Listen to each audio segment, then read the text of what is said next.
Hello and welcome to the Empowered Expat Wife podcast.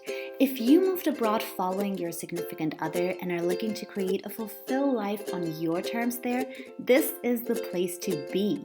I'm your host, Camilla Quintana, and I'm so excited to be on this journey with you and to inspire you to create the kind of life abroad you truly deserve.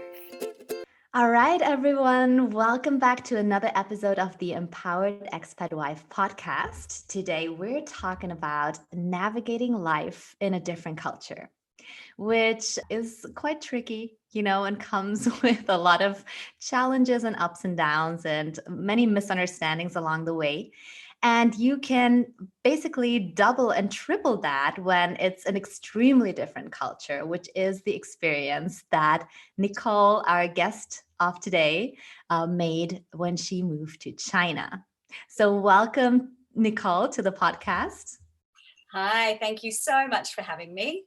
It's so lovely to finally see you. I've been reading Nicole's book, China Blonde, for the past 2 weeks, I guess, because I didn't have as much time as I would have liked. But I can tell you that it was pretty difficult because we had visitors. The kids were at home on Easter break. And every free minute I got, I was like, okay, I need to find out how it continues because like the way you write, it was like I was there. I was living it. So I really enjoyed it. I took it with me to bed. I read it under the bed sheet so that the baby next to me wouldn't wake up and everything. So that's the best thing that I can possibly hear as a writer, just to know that someone really enjoyed it and felt like they were there, because that's the hardest thing I think to do. So I'm very grateful. Absolutely. And I wouldn't say this if it weren't true, you know that. So I can only recommend this book. And since I enjoyed it so much, I thought for this episode, we're gonna, base our conversation on the book. I'm going to read little bits and pieces to you that really spoke to me a lot. And I know they will speak to all of you. And then we're just going to have a lovely conversation about these topics. But before we jump in, let me introduce Nicole properly. So Nicole Webb is originally from New Zealand and moved to Australia as a teenager. She then went on to pursue her dream of becoming a television journalist and newsreader, which she did throughout a decade at Sky News. Then she and her husband, James, who works for five-star hotels, decided to do something akin to Carpe Diem. And they moved to Hong Kong for his work, where you actually moved when you were pregnant with little Ava. And they stayed there for 4 years. And then they moved to Xi'an in China mainland, where they lived for almost 3 years and where this book, China Blonde, came to be. So now the family is back in Sydney, and Nicole continues to write, to speak, to work as a journalist, a media trainer, and a consultant. And while China Blonde is Nicole's first book, she's now also working on her second book, which is a novel set in Hong Kong. And I cannot wait for that. Thank you. Great introduction. So great. I always love reading people's bios because I always learn something. For instance, I didn't know you were originally a Kiwi. Yes. Yeah. A lot of people don't. Yeah. And I also didn't know that you're writing your second book. So very exciting. Yeah. Okay. So let's jump right in. I'm going to start with the first paragraphs that I highlighted, which I thought were just hilarious. And then if you can just tell us about, either like elaborate more on that moment or just on the theme in general, your perspective of it, your experience, and also your advice for other women who find themselves in a similar situation, let's just say. Okay, I'll give it a shot.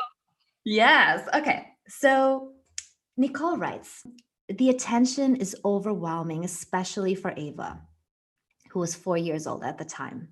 People seem generally overcome with excitement, and some, like a desperate child grabbing for the last lolly, are unable to stop themselves from lurching at her. Some even tug her hair. Elderly ladies point, and then, to my horror, someone tries to pick her up. I'm completely caught off guard as a bony, middle aged man with a toothless smile hoists her above his shoulders like a prized piece of meat. Everyone claps with glee while I look on, mouth open, for what seems like an eternity, but surely is only a split second before realizing what's happening. I try to grab her, shaking my head like an angry lioness ready to pounce. Ava looks at me with undeniable terror. Put her down! My hands seem to scramble madly, trying to reach her. No, stop, just put her down, I yell. Don't, very bad, I say. The fear catapults through my chest as the crowd swirls around us, looking at me with surprise as I hold Ava close to me. So this was a scene just after you arrived, basically to mainland China, after having lived several years in Hong Kong, which perfectly describes a situation of culture shock, right? What can you Absolutely. tell us about that?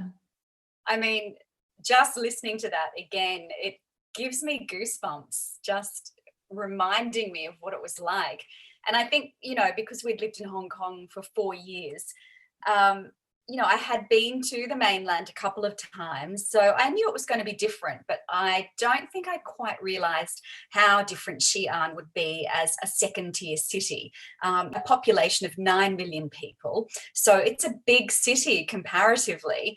Um, but I realized we were living in the hotel, and I think that scene you read was probably the first day that Ava and I ventured out of the hotel. So James, obviously being the general manager, he really had to focus on this new job, and he was gone. Early starts, late finishes. So Ava and I remember tentatively, stepping outside that hotel, those doors, and across the road was this huge pagoda, which was 1,300 years old, and it was a tourist attraction. So Chinese, I didn't know at the time, but they came from all over China to visit this pagoda, the big wild goose pagoda. And there was so many people around there, being crowded is par for the course in China anyway. But little did I know that there were no other Westerners. It was just Ava and I. And Ava had very long blonde, fair hair, white skin, blue eyes. And then there was me. And I just remember everybody crowding around us. If we stopped for a second, people would just circle us. And, people were taking photos. It was just like, you would imagine what it might be like being a celebrity. But it was quite frightening because I didn't know how harmless it wasn't. And I remember that day when someone, this man picked Ava up, and everyone was sort of clapping and shouting. And of course, they're shouting words in Mandarin, and I hadn't been learning it for long, so I had no idea what they were saying. And, you're trying to smile and you're kind of thinking, oh my God, give her back to me. I didn't know if they were going to whisk her away in the crowds. And it was really scary, Really? And so it's so funny because throughout the book you describe several incidents of culture shock, right? But then also you see your own journey and how the city that is so different to everything you've ever known really grew on you, and it was then hard to leave it actually. So what would you tell another woman who's really grappling with culture shock in a different country? What are some things that she could do to overcome that or to adapt a little better? Yeah, and I think it's a hard one. And I think, it doesn't really matter where we go, whether it's a new city or a new state or a new country, it's always quite overwhelming in the beginning, isn't it? Because you don't have anything around you that's familiar. You don't know anyone, you don't have your local doctors, supermarkets, your hairdressers, your school, you don't have a job if you're the trailing spouse or the wife or the husband partnering the one that's working. So it is overwhelming and it is daunting. And I think sometimes you feel like, oh my gosh, I've got to get through this. And even though I'd done it in Hong Kong and been through that transition, I sort of, at the beginning in China, I just thought, I don't know how I'm going to do this. I've got to start all over again. Even though I'd wanted that move, I just remember thinking, how am I going to survive here? Because it was so different. There was no English, so I just remember in those early days trying to set up a routine, even though I didn't really have a routine, and that might be something so simple like, having breakfast and a coffee and reading the paper each morning, and then going out for a walk, and kind of exploring those surroundings. And each day I would just go a little bit further once I got my confidence up. But as everyone knows, you've just really got to step outside of your comfort zone. And that can be so difficult.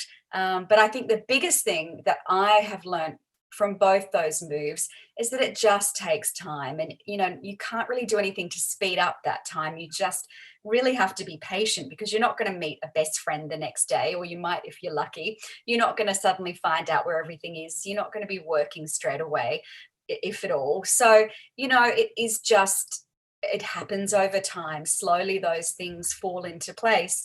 And that is what happened. Even though at the beginning I remember thinking, I don't even want to meet any new friends. I found my tribe in Hong Kong. It took me so long. We were so happy. I found my place. I started working. I was like, you know what? I'm not going to be able to match that in China. So I might as well just forget it, And I did feel like that for a couple of months. And because it is such an effort as well to just really put yourself out there. But eventually I kind of realized that we all need somebody, and I needed to meet people and like-minded people, and if I was going to survive this journey. So I ended up a few months in going, right, I've got to get out there. Yeah. Yes.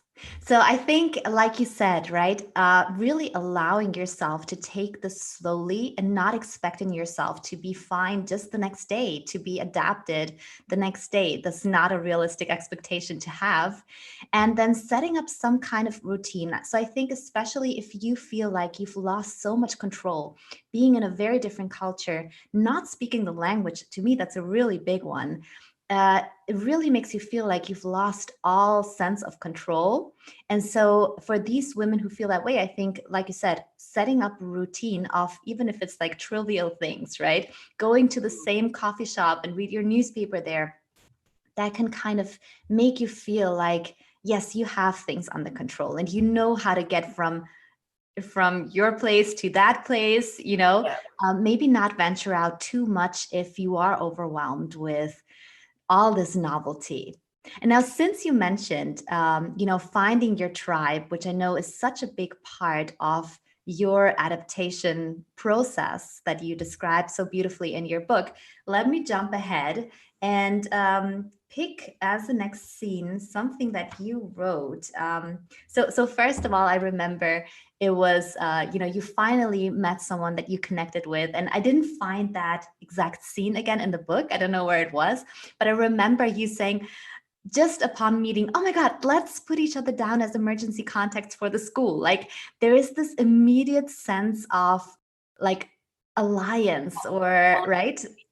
Yeah. We're in this together. We need each other, which I thought was so beautiful. And then you write something really interesting. So you say, I think I found someone I can connect with. It makes me think about what makes a good friend. Why do we connect with certain people over others? And then you cite a psychological study where it says it's self-disclosure that characterizes the moment when a pair leaves the realm of buddyhood for the rarefied zone of true friendship. One person takes the risk of disclosing personal information and then tests whether the other reciprocates. It makes perfect sense to me. And it makes perfect sense to me too. So, what are your insights on friendships, their importance on this journey abroad? Well, for me, they are everything, and they always have been. But I think that bit I wrote in the book was because it kind of, the whole journey, it did make me question, why do some people become such good friends? I mean, we know in the expat world that friendships are so much more intense and so much tighter often because you only have each other to rely on. They become your pseudo family from morning till night, especially in a place where you don't have the language and you're not working and all of that. So I think I questioned, there were certain, there was only a handful of expats in Xi'an anyway. you meet so many people that you probably wouldn't meet in your normal day-to-day life back home, because in your normal life back home, I guess you are, you operate in particular groups, whether it's your working employment and your colleagues, whether it's old school friends, you don't sort of often meet new Totally. friends. You stick to your own groups. Whereas here in an expat situation, you tend to meet friends from all over the world for a start. So every different nation is represented. So you're learning about not just the culture that you're in, but all these other cultures. And, everyone does so many different things. So, I was friends with a lot of teachers, which I'd really never met any teachers in my life before. So that was really interesting to, learn about their lives and from their perspective. And so it just made me question, who are those people that go from just being acquaintances to really best friends, and what is it? And I think it does tend to come back to, for someone like me, I'm an oversharer, so I'll probably tell you my whole life in 5 minutes, but it's when you sort of become a bit vulnerable and let your guard down, and then the other person does too, and I think from there on in you sort of find this connection and it grows. And sometimes, you don't find that with certain people, and it's always that superficial conversation. So it really interested me. And of course, I met, there was a group of 5 of us, and that dwindled down over time to 3 of us. And, you know, leaving them was one of the hardest things I've ever had to do. It was heartbreaking. It was like breaking up with a boyfriend or something. So, yeah, friendships, I think, in expat life particularly are really important. Even though in the beginning I was scoffing, saying I don't need any more friends. I've got friends.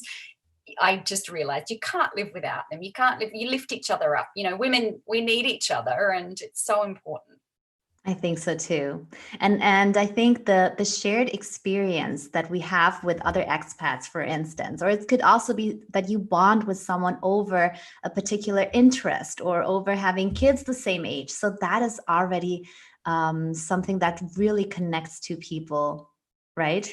And I think that's the thing as well, the fact that even if you've got nothing else in common, the fact that you're all expats and you've all chosen, or you've all decided or made the decision to go and live overseas in a foreign country, that in itself is a common bond with all of you. Even if you're so different and from different walks of life, you all know that you've kind of got that sense of adventure in you, or that sense of wanting to do something different and really see different things. So that kind of immediately puts you on the same, platform, I guess. Yeah. And then other things come along, like being a mum, or, working in, different industries, all of those things. Yeah, you feel less like the odd one out.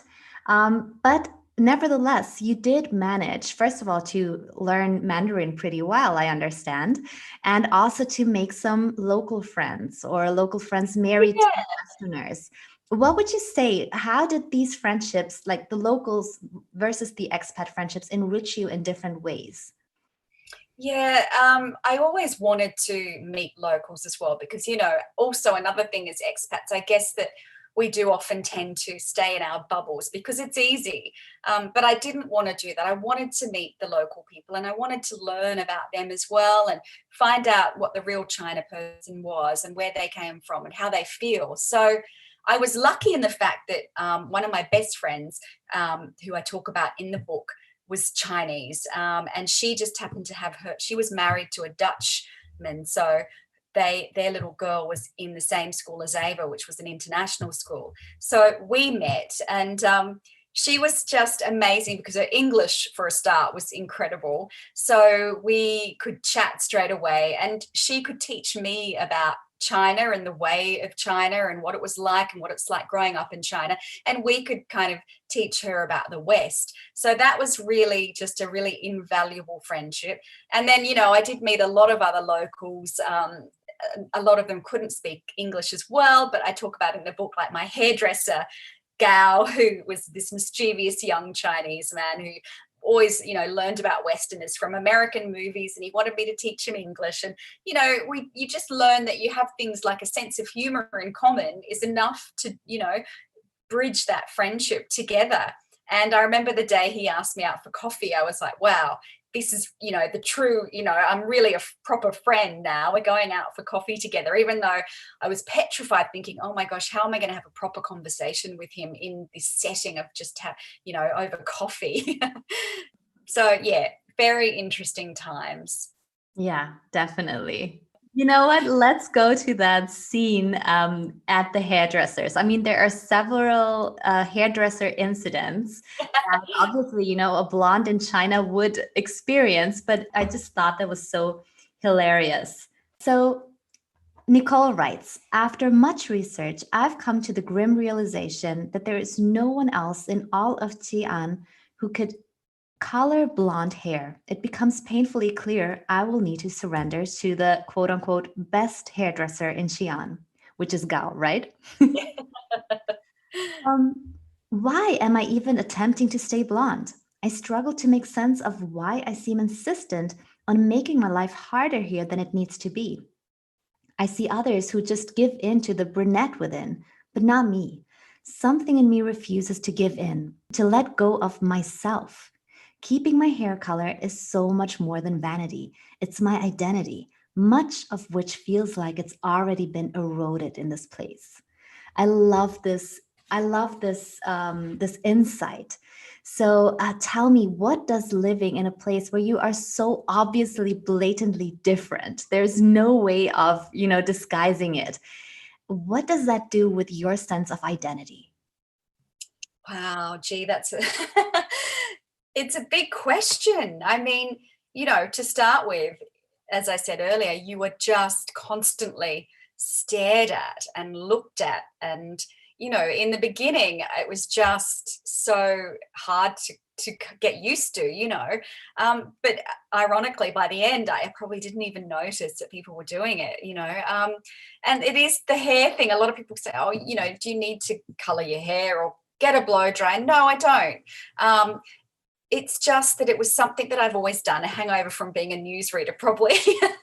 And I've always been blonde. And I remember seeing Gao, and I said in broken sort of English Chinese, do you color blonde hair? And he said, yes, yes, let me show you a picture. And he went through his phone and showed me a picture of this lady with absolutely bright red, and like red, not red, like bright red hair. And I'm like, oh gosh. And then he shows me the chart with the colors, and there's 2 shades of blonde. And you'll know if you go into the hairdresser, there's like 20 shades or 50 shades. And I used to go to Hong Kong for a while. It was a good excuse, to fly down and get my hair done. And then they gave me a bit of the color to take in. But as you say, it was my identity. And I was sort of hell bent on just remaining my true color to me, which meant getting it colored. Because, as you say, everything else was eroded away. Everything was stripped bare. I couldn't work. I couldn't drive a car. I couldn't go to the doctors on my own, or go, almost anywhere on my own. I really had nothing of my own anymore. So the only thing that made me still have a snippet of the old me was to get my hair colored, so I tried. We had a few issues, but it was also I loved going into that hairdresser every week, because even though it was really hard and you have to psych yourself up before you walk out the door and look at your Chinese and learn what you're going to say and how you're going to say it, because every time I went in there, it was like they'd never seen me and it was starting all over again. But by the end of it, as you said, we had become friends, and the salon, all of the staff had become really friendly to me, and we could kind of have a normal conversation in the end, with me speaking Chinese and them speaking a bit of English. So I felt like that was a huge achievement, and, I triumphed by doing that. Yeah. And would you say, did living in China make you feel more Australian? Like just so much more aware and even holding on to your own traditions? Or did it make you feel a bit torn? I mean, I think, a big piece of my heart will always be in China and Hong Kong, and we had our daughter in Hong Kong. But of course, I think when you're an expat as well, you always tend to celebrate those national holidays of your native country with more fervor than ever, don't you? I remember Australia Day. being so important, and we would all gather together, and even, lots of expats that weren't Australian. So you all learn about each other's cultures, like I mentioned. And Thanksgiving, I'd never had Thanksgiving before, but our American friends would have that, and then Halloween, and all these different sort of traditions that would be carried on, because I guess you do want to have a part of your home and your identity with you, so you try to recreate that. Yeah. And at the same time, you do fall in love a bit with, in our case, with Asia. And, you are involved in their traditions, just as much, if not more. Yeah. And I think that's such an interesting phenomenon. I noticed that myself also. And I think every expat, every immigrant can relate to that, that all of a sudden you're abroad and there is this sense of, but I need to hold on to my home culture, my traditions, even if back home you didn't really care so much about it, or you didn't even realize that that was part of the culture. Like sometimes it's just upon going abroad that you realize, oh, this is what makes me, in your case, Australian, for instance, right? True. I think you don't even realize sometimes how big those traditions are, or you don't even think about them until you're overseas and they become a big deal. Yeah, absolutely. Okay, so let me read another bit from the book. Now I've jumped back and forth, but I'm just going to open the next one, and it is about relationship pressures that we can experience as an expat couple, right? So you're right. We've been in China for almost 2 months now, but there are days I still feel like I'm barely holding it together. Getting ready for a lunch with our guests, I know I'm being quieter than usual. James says something trivial, and the tightly wound coil inside of me snaps. Bam. You think this is easy? You just go off to your job, and I'm stuck here with nothing, I wail. He looks at me bewildered. I see the concern in his eyes, and mine fill with tears. I'm trying really hard not to feel resentful, I say, but this is so much tougher than I expected. I'm struggling to see how we will ever develop some sort of life here as we used to know it. Everything is just so different. Still, I know in my heart, if anything, it's our partnership that's going to get us through this. We have to be on the same page. It's not even a choice. As a couple, expat life is wonderful at both magnifying and hiding relationship flaws, making or breaking you. And I absolutely love that you say that it's so great at magnifying and hiding relationship flaws. And I actually think, and I coach a lot of women on their relationships, that literally these both things can be true. So there are some women who, upon moving abroad, all of a sudden, a lot of issues come up that were not a big deal before. And for others, it's actually the cure to some relationship problems they had in the past. Just changing environments and changing sceneries. So I absolutely love this. And what else can you tell us about, the pressure that expat life can have on the relationship, especially when one is working and the other one isn't? Yeah, and I think that's such a big thing, because, and especially, if you've had a career, like I had a career and I was a newsreader, and I had always said, no, I don't want to move overseas. I've worked really hard to get to this point in life. But then I was the one that sort of pushed for us to move to Hong Kong, because I felt that, I had, that sense of carpe diem, let's seize the day and do something different. But again, while I had sort of chosen to do that, I remember in Hong Kong, it was just those early days. And I was also, as you said, pregnant for the first time. So, here I was, gone from a career girl, reading the news, driving a convertible Mini, to being pregnant, no car, no job, no home, no pets, and of course the spouse that's working is of course off in their job, because they've got to prove themselves as well. They're in a new job, and you can get resentful. And James and I, thankfully, have had an amazing relationship, and he's been a really big supporter of mine from the day dot. So he was always really supporting of me.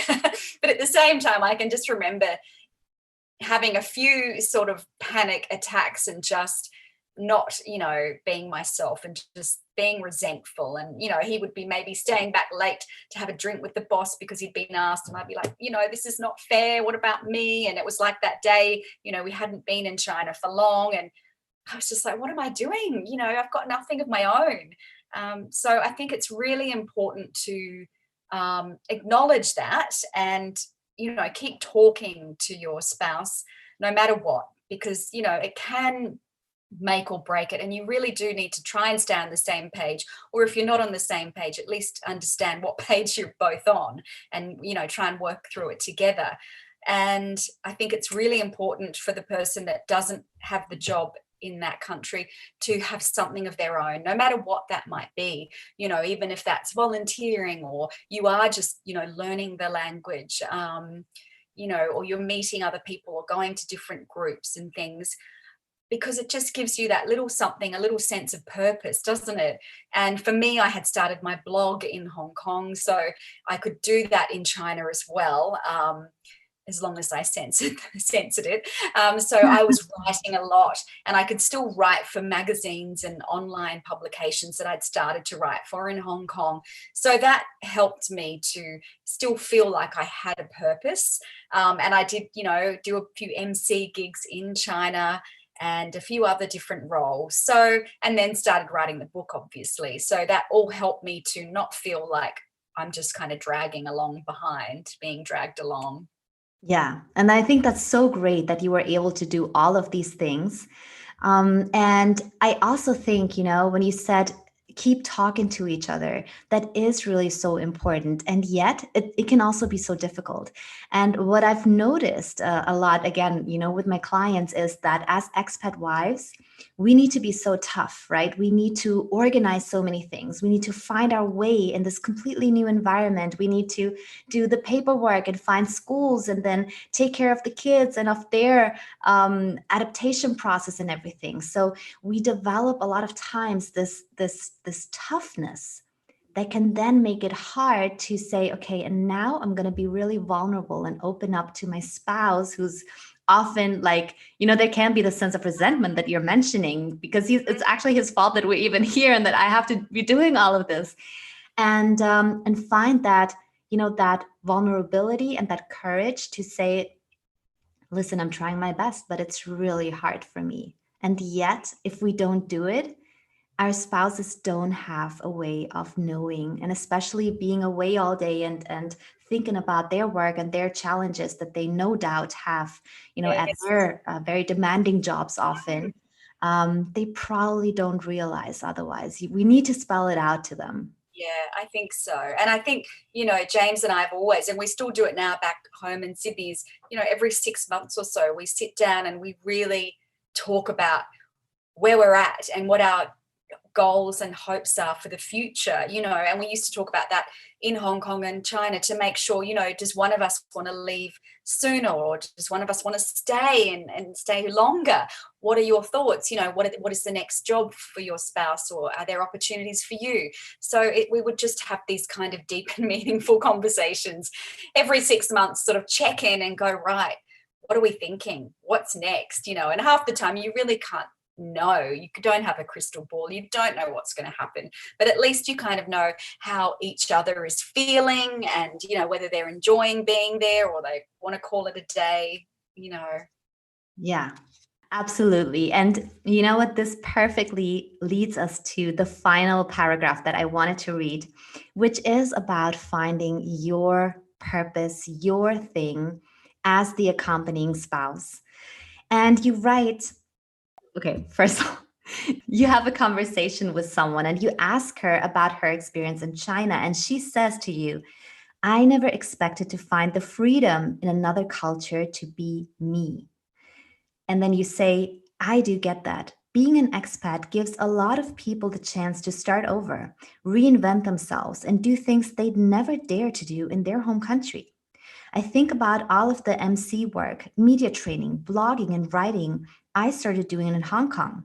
In Australia, I would have been far too self conscious to venture down those roads, which I so agree with. And I say that all the time. I actually recorded an episode about that also, reframing the expat identity crisis.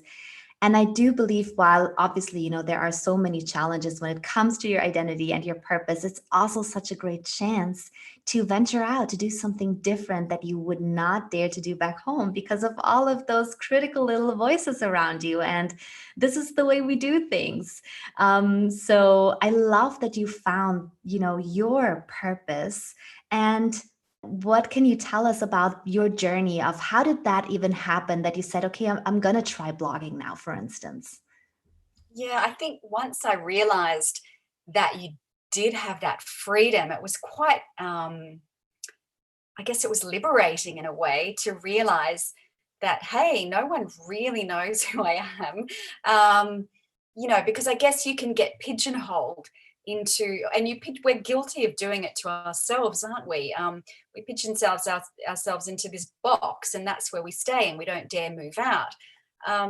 So when you're overseas, you're sort of forced to look outside of that box.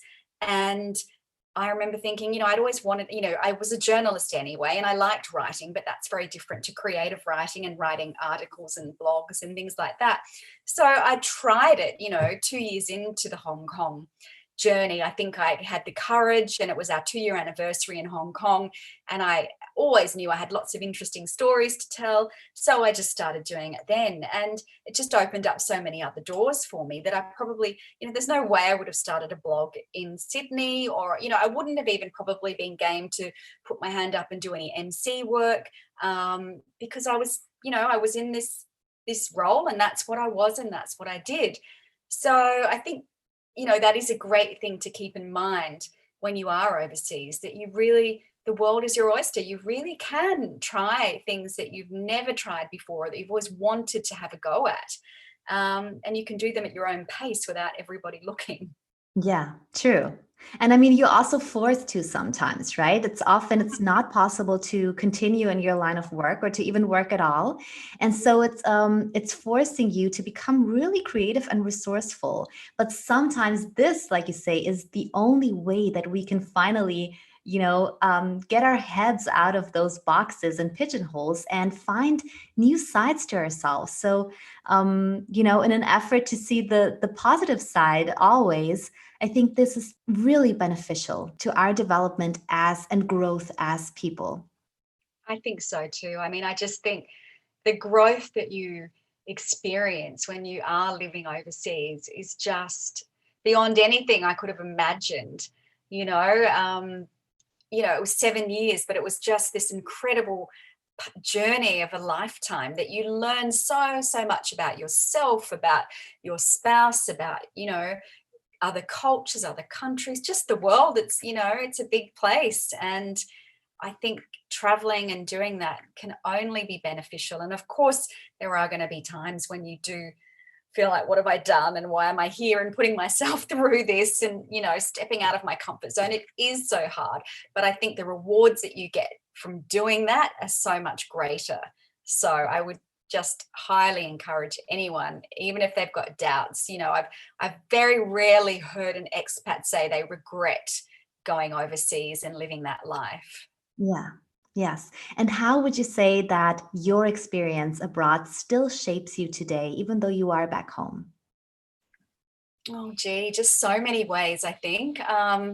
Just having been there and done that. And of course, with my work, it's taken on a whole new life of its own. And that continues down under in Sydney. And I think you do get a bit addicted to expat life. And I think we have this part of us that thinks we will do it again someday. And thankfully those opportunities are there for James' role. So never say never. I think it's not the end yet. And, of course, with China Blonde, the book, it's kind of, I've been immersed in reliving that while I was writing it for the first couple of years back in Australia. It was a bit hard to sort of stop writing it because I was worried. I was like, okay, that's it. The journey's over. But, Yeah. it's there in everyday life. It's in you forever. It's who you are. It's part of you. So you can't really shake that off. Yeah, definitely. And so China Blonde is really such a great book. I can only recommend it. And I'm going to obviously link it in the session notes as well, so that if you're interested, you can order it. And now, Nicole, can you let us know where people can find out more about you, follow you, get in touch with you? Lots of places. Mhm. I'm everywhere. So my website is nicolewebonline.com, which is where you can buy the book, and you can also buy ebooks on Amazon as well, and the paperback too, I think. And my Instagram and Nicole Webb Online, Facebook, Twitter, I'm all there. So, I would love it if anyone, expats or the like, want to come and say hi or have any questions. I love chatting and meeting new people. So come and say hi. Perfect. I'm going to share all of those links as well in the session notes. And yes, so this has been such a great conversation. I've really enjoyed now speaking to you as a real person, not just reading about you. Thank you. I know it's always Thank good to you. meet each other. Yes, thank you so much for all of your insights and perspectives. And yes, so I look forward, ladies, to being back with you all next week. And in the meantime, get in touch with us and let us know what your key takeaway was from this episode and what the most difficult things that you encountered, when it comes to navigating life in a different culture and culture shock. What are your experiences? So definitely make sure to let us know. Hop over to Instagram, for instance, or to Facebook, and we cannot wait to find out. So with that, I thank you so much for listening, and I speak to you soon. Bye. Thank you so much for listening. Please make sure to share this episode with your expat besties and show me some love in the reviews. Want more juicy content designed for expat wives? Then head over to my website, www.camillaquintana.com, or follow me on Instagram and Facebook at coach.camillaquintana.